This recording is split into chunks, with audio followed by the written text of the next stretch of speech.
Himalaya range में जलवायु परिवर्तन और ग्लेशियर पिघलने को लेकर शिमला में हुए 2 दिवसीय सुदृढ़ हिमालय सुरक्षित भारत कॉन्क्लेव में 7 सूत्रीय एक्शन प्लान बना है, जिसे केंद्र सरकार को भेजा जाएगा। केंद्र सरकार प्लान को लेकर आगामी दिशा तय करेगा। कॉन्क्लेव में 50 से अधिक विषय विशेषज्ञों ने भाग लिया और हिमालय में हो रहे परिवर्तनों, प्रभावों और उसकी रोकथाम को लेकर अपने सुझाव दिए। अतिरिक्त मुख्य सचिव वित्त, पर्यावरण, साइंस और टेक्नोलॉजी विभाग प्रबोध सक्सेना ने कहा कि कॉन्क्लेव में काफी महत्वपूर्ण सुझाव आए हैं, जिन्हें आधुनिक तकनीक के प्रयोग के साथ लागू करने की जरूरत है, लेकिन पारंपरिक व्यवस्थाओं को भी बनाए रखना होगा। कॉन्क्लेव में मुख्य रूप से ग्लेशियर, ग्लोबल वार्मिंग, लैंडस्लाइड पर चर्चा हुई है। वहीं सम्मेलन में पहुंचे राजस्थान के पद्मश्री विजेता वृक्ष मित्र हिमताराम भांबू ने भी समाज में अधिक से अधिक पौधे लगाने की राय दी है, क्योंकि पौधे पर्यावरण को स्वच्छ रखने के साथ साथ मनुष्य को ऑक्सीजन देने का काम भी करते हैं। हिमताराम ने खुद भी पीपल के वृक्ष से पौधे लगाने की शुरुआत की थी, लेकिन अब उन्होंने 6 हेक्टेयर भूमि में 5 लाख पौधे लगाकर पूरा जंगल तैयार किया है, जिसमें हजारों पशु पक्षी रहते हैं। इसी कार्य के लिए भारत सरकार ने उन्हें पद्मश्री से नवाजा है। आपने देखा ही कि 2 दिन के कॉन्फ्रेंस में करीब 50 से अधिक एक्सपर्ट्स यहाँ आए, जिन्होंने अपने विचार रखे। 5 मुख्य टॉपिक्स थे और उसके बाद एक 7 सूत्रीय एक्शन प्लान बना है, जिसको कि हम भारत सरकार को भेजेंगे और बाकी रीजनल अपने पार्टनर्स को भेजेंगे।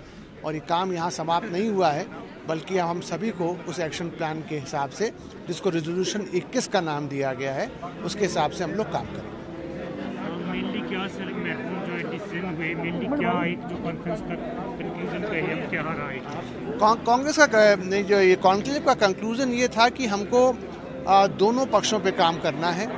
हमको प्रिवेंशन पे भी काम करना है और प्रिवेंशन के समय हमारी जो ट्रेडिशनल विजडम है, जिसको हम भूल जाते हैं, उसका इस्तेमाल करके, पुराने लोगों से संपर्क करके, उनसे ज्ञान प्राप्त करके, जो सदियों से जो वो काम करते रहे हैं, उस हिसाब से प्रिवेंशन भी किया जाए, नई टेक्निक का भी इस्तेमाल किया जाए, और अगर खुदा न खास्ते डिजास्टर हो जाए तो किस प्रकार से उसकी त्रासदी को कम किया जाए। ये 2 मुख्य बिंदु थे इस कॉन्क्लेव के। सर, किस तरह के मेन जो चैलेंजेस देखने को मिले, जो सामने आए सारा डिस्कशन में, किस तरह के मेन जो चैलेंजेस है आज के टाइम में क्लाइमेट चेंज के बारे में? देखिए, मुख्य रूप से जो इस कॉन्क्लेव का विचार बिंदु था वो तो ग्लेशियर सारा उत्पन्न फ्लड पे था, लेकिन इसके अलावा अर्थक्वेक पर भी चर्चा हुई, लैंडस्लाइड पे भी हुई, एवलांचेस पे भी हुई, इन सब पे भी चर्चा हुई। लेकिन मुख्य रूप से जो विचार था वो ग्लेशियर से जो फ्लड आते हैं उस पर था।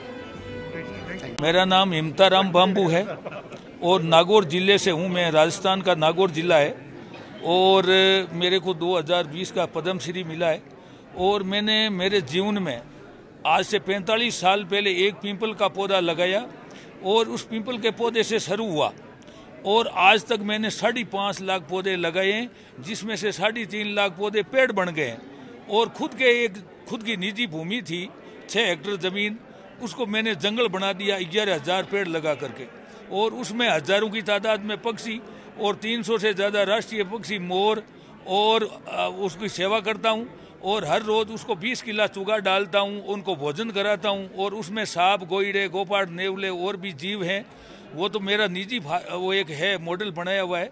और बाकी मैंने राजस्थान में 5-6 जिलों में काम किया है और 45 साल से मेरा जीवन समर्पित किया है। मैंने धरातल पर करके दिखाया है और इसी की बदौलत ही वो जानवर है, पशु है, पक्षी है, जीव है, जानवर है, कम से कम 2,500 से ज़्यादा जो वन्य जीव थे, घायल अवस्था में हुए थे, उनको कुत्तों ने घायल कर दिया था, कोई और घायल हो गए थे, उनको इलाज करा करके जंगल में छोड़ा गया। और शिकारियों का विरोध किया और शिकारियों के खिलाफ 28 मुकदमे दर्ज करवाए, जिसमें से 13 शिकारियों को जेल जाना पड़ा और खुद के हर्जे खर्चे पर लड़ा। और मैंने मेरा जीवन ही इसमें समर्पित कर दिया। 45 साल से इसमें लगा हुआ हूँ।